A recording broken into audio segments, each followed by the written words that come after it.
আসসালামু আলাইকুম ওয়া রাহমাতুল্লাহি ওয়া বারাকাতুহু।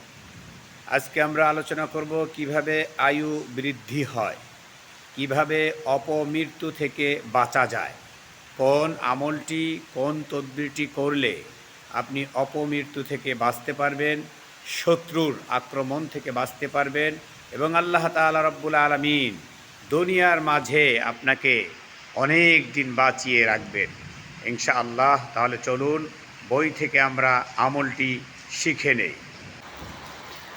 আয়ু বৃদ্ধি হইবার আমল।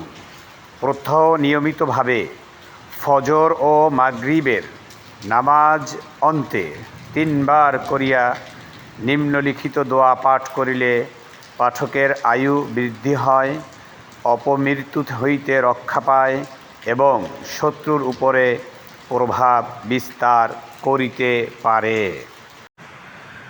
সুবহানাল্লাহি মিলআল মিজান ওয়া মুনতাহাল ইলমি ওয়া মাবলাগার রিদা ওয়া জিনাতিল আরশ।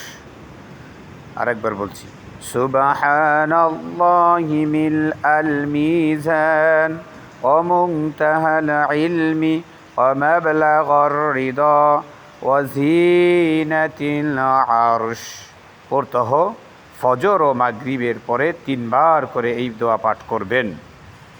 আল্লাহ তাআলা রব্বুল আলামিন আমাদের সকলকে এই তদবিরের উপর আমল করার তৌফিক দান করুন।